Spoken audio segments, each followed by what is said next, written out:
Time now for the Morning Rush. We start with Kristen Curry. Good morning. A nice looking day ahead of us. Just talking high clouds and sunshine with warmer temperatures across the state. Even into tomorrow, we're going to see plenty of sun with warmer temps on the way. And this warming trend does continue through this weekend. Crystal? As you get ready to head out the door, we are following the day's top local stories. We start with Fernanda Lopez in the Newsplex with new news. New this morning, the Santa Fe Board of Education voted unanimously to reject grants from the NRA. The grants were helping to fund a junior ROTC program at Santa Fe High School. Last year, it received about $3,300 for equipment. Board members listened to a variety of speakers on both sides, including students and parents. They urged the community to step up and donate. In a statement, an NRA spokesperson said in part that the school board is punishing the program just to make a political point. More on what the AP found regarding NRA funding for Albuquerque's schools coming up in the 5 Facts. David? New at 6, Bernalillo County officials have introduced a budget for the upcoming fiscal year. Here are the basics. This morning, the county manager is proposing a nearly $500 million budget for the fiscal year beginning July 1st. Almost $300 million of that will go to basic operations. That's nearly a 4% increase from this year's budget. The budget presented is balanced, but subject to change by commissioners. Also new at 6, New Mexico is being recognized as one of 2 states succeeding in tackling opioid-related overdoses through policy. The National Safety Council releasing that report highlighting best practices, including drug monitoring programs, treating overdoses, and increasing the availability of treatments. Only New Mexico and Nevada met all the criteria. Looking ahead, a change in city rules next month will affect where a lot of homeowners can and can't park on their property. City Council just passed that change that rewrites front yard parking rules. For most, the rules say drivers have to park on an improved concrete, asphalt, or crushed gravel surface. It also means no parking in grass or dirt front yards or on yards covered with thick landscape gravel. The changes take effect May 17th. On to news happening right now. A 16-year-old accused of killing another teen for $40 will head to district court to determine if he will be held without bond until trial. Police say Brandon Caballeros admitted to shooting 15-year-old Carlos Rodriguez at the Wyoming Plaza trailer park on Monday. APD says Caballeros told them he loaned Rodriguez the money, then felt that he was getting ripped off. He didn't pay him back. Developing right now, 4 Marines are believed to be dead after a helicopter crashed during a training mission in California.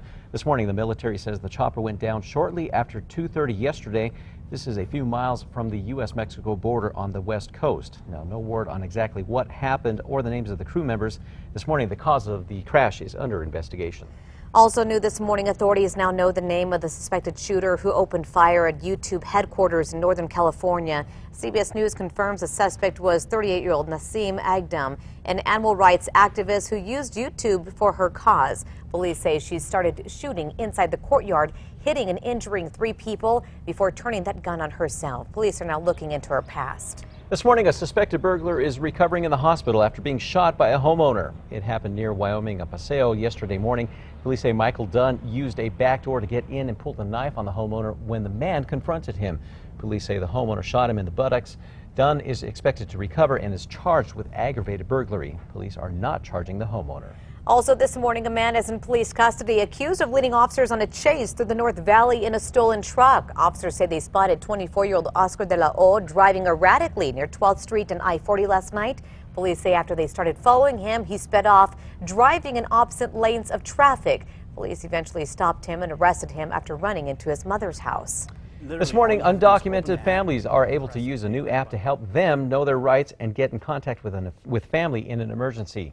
United We Dream launched the Notifica app last week.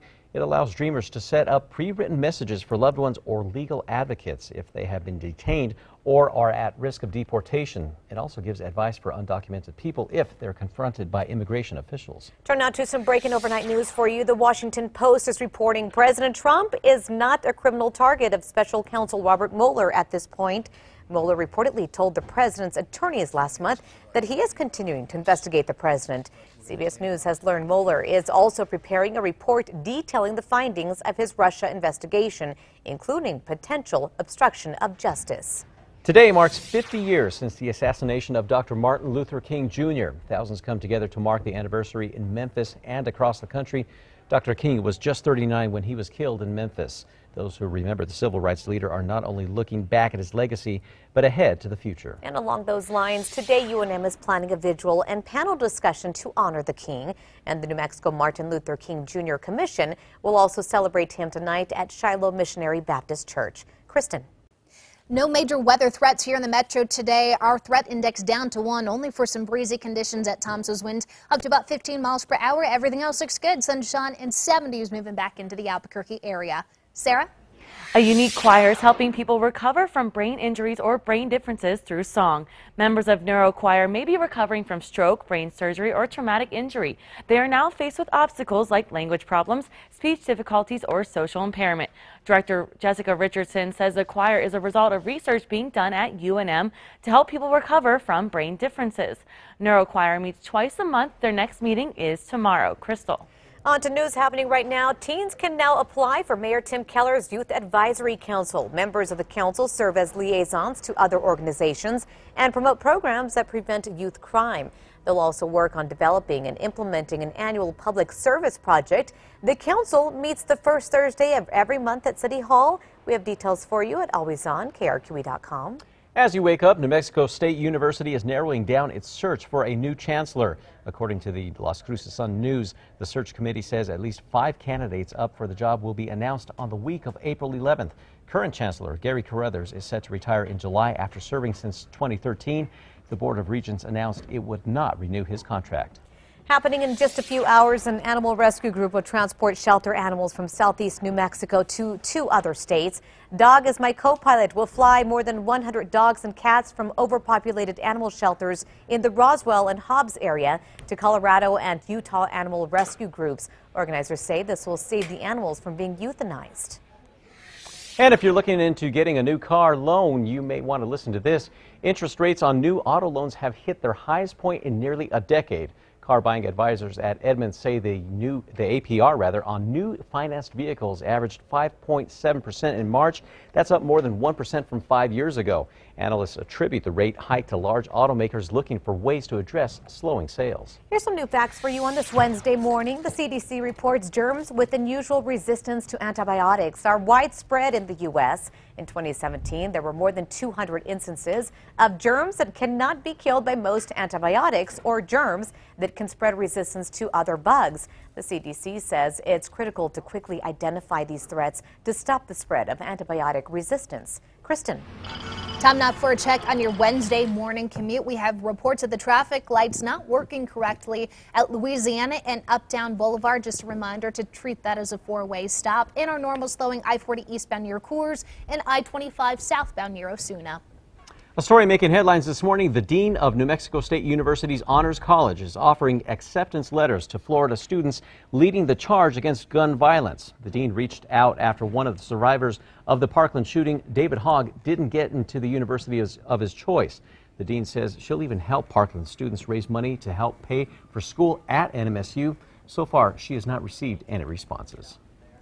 Time now for the 5 facts. We start with number 5 here. Today marks 50 years since the assassination of Dr. Martin Luther King Jr.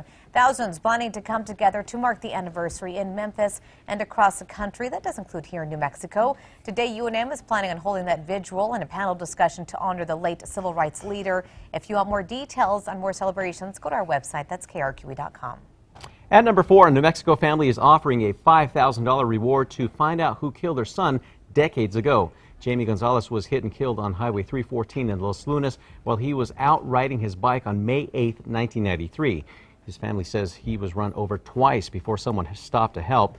Nearly 25 years later, there are still no breaks in the case. So now they are offering cash reward, hoping someone will come forward. For details, go to KRQE.com. And number 3, warmer temperatures across the state. Albuquerque getting back into those mid-70s underneath the sunny sky. Red flag warnings up for increased fire danger over the northeast today. The warm-up continues tomorrow, but more wind and more cloud cover expected for the weekend.